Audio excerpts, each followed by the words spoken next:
of our rivers.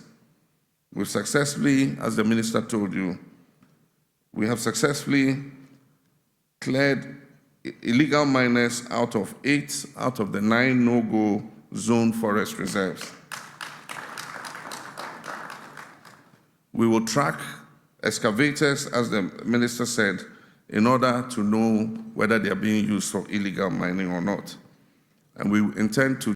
And so permit me first to express my heartfelt gratitude to Otumfuo Osei-Tutu II for his inspiring vision and leadership in convening this summit. Nana, we thank you very much.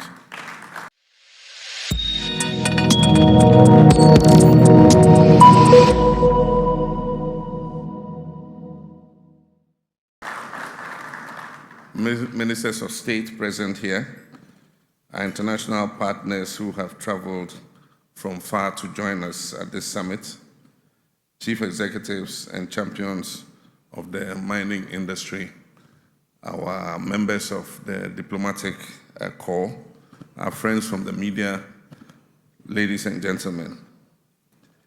It's my singular honor to welcome you all to Ghana and to this landmark gathering, the Mining in Motion Summit 2025. We're gathered here today not merely to talk about minerals, but to reimagine the future of mining in Africa. And so permit me first to express my heartfelt gratitude to Otumfuo Osei-Tutu II for his inspiring vision and leadership in convening this summit. Nana, we thank you very much. Your unwavering commitment to Ghana's development and environmental sustainability is admirable. Let me also thank Oheniba Kwekudua and the Ashanti Green Initiative team for delivering on this vision, and also the Ministry of Lands and Natural Resources for its strategic collaboration. Africa is rich in gold, bauxite, lithium, manganese, cobalt, and other rare earth minerals. Our continent is said to hold about 91% of global platinum reserves. We hold about 79% of phosphate rock. Over half of the cobalt and manganese in the world is found in Africa. Vast untapped deposits of lithium and graphite. And yet we remain among the poorest continents globally. Ghana, as the leading gold producer in Africa, reflects both the opportunities and the contradictions in this sector. Mining contributes substantially to our GDP, to our foreign exchange and employment. But I must say, it has not transformed the lives of our citizens as it should. And so we must ask ourselves the hard question: why does the wealth beneath our feet not translate into prosperity above ground? A major reason is our extractive structure. We export raw materials, raw minerals, and we import finished product. But the real value, which is jobs, technology, and revenue, is captured elsewhere. My administration is committed to moving beyond extraction to transformation. And this means that we'll be investing in the downstream industry of the mineral value chain, refining our gold and developing our jewelry industry, processing our bauxite into alumina and aluminum, converting lithium into battery components for export, and using iron ore to feed a steel industry. We must integrate mining into the broader economic framework, linking it to our manufacturing, energy, logistics, and research. That is how we build resilient and diversified economies. In the past, huge concessions were carved out for foreign mining interests. State mining assets were sold to foreign companies because we lacked the capital the technology, and the human resources to fully exploit the natural resources that nature so bountifully blessed us with. But that situation has changed now. It is possible to raise capital. Technology is available.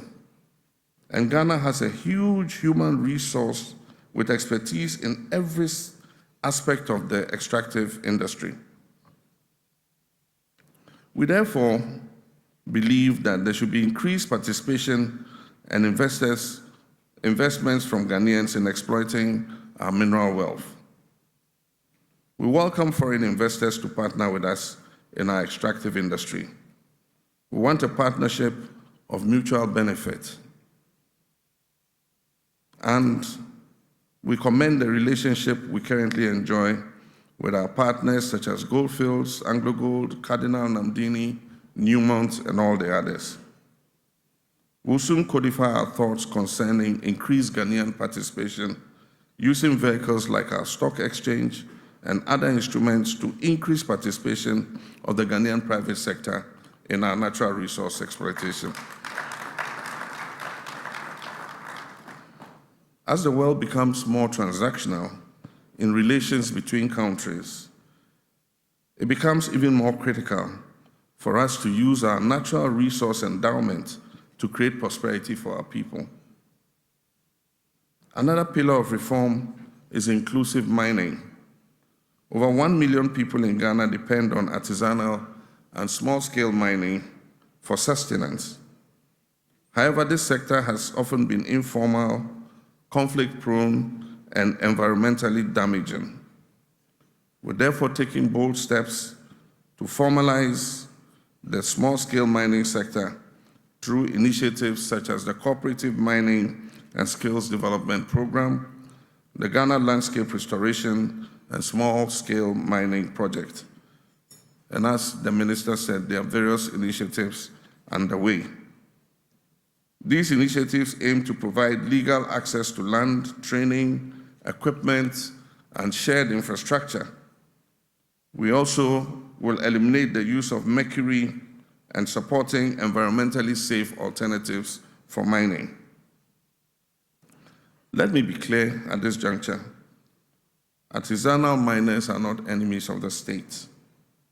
If properly trained and supported, they can be allies in our development.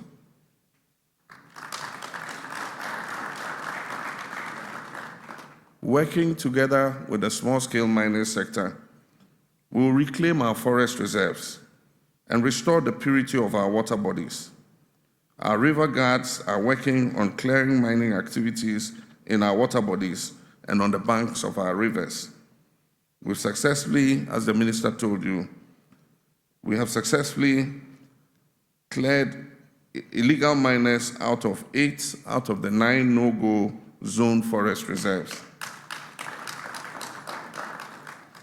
We will track excavators, as the Minister said, in order to know whether they are being used for illegal mining or not. And we intend to change the permitting regime. Ghana has more excavators in this country than in the whole of Africa. We're going to change the permitting regime. You will not be allowed to import an excavator or put it on a ship unless you get a permit before you can ship an excavator. Mining cannot be sustainable unless it's also responsible. Environmental degradation, water pollution, and community displacement are not inevitable byproducts of mining. They are the consequences of poor governance and enforcement.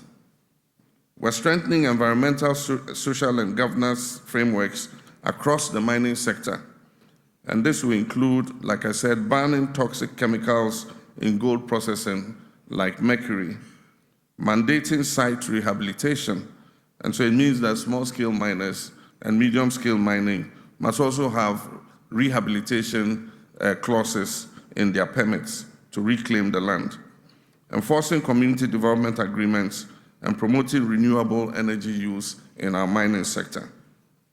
Through policy and regulation, will ensure that every ounce of gold or gram of lithium mined in Ghana leaves with a positive green footprint.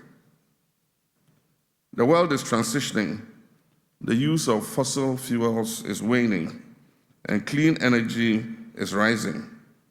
With this comes a surge in demand for critical minerals like lithium, graphite, nickel, and other rare earth minerals. Ghana is ready to play a central role. We're establishing policy, legal, and investment frameworks to explore and develop critical mineral reserves, build refining and battery manufacturing capacity, attract ethical long-term investors, promote local content and technology transfer. In this new global order, our mineral wealth is not just a national asset, but a strategic geopolitical resource. The Gold Board, a key plank in my administration strategy to reform the gold mining sector and ensure maximum benefits for Ghanaians from our gold resources, has taken off. In its short existence, it has sanitized the gold sector, ensuring maximum returns from our gold exports. Ghana's gold exports earned the country $2.7 billion. Ghana's gold exports through the PMMC and the Gold Board earned the country $2.7 billion between January and April. And this figure is expected to increase exponentially throughout the year. But the Gold Board is not only about exporting gold. It will soon roll out a track and trace system to ensure that Ghana's gold exports are procured from environmentally sustainable sources. The Gold Board will work to train artisanal and small-scale miners in responsible and sustainable mining practices. The Ministry of Lands and Natural Resources, in collaboration with the Gold Board, is also soon to launch, in cooperation with the private sector, an ambitious project to reclaim 10,000 hectares of mined-out lands. The Gold Board will also be working towards attaining LBMA certification for Ghana's gold. Excellencies, the future of mining is not national, it is continental.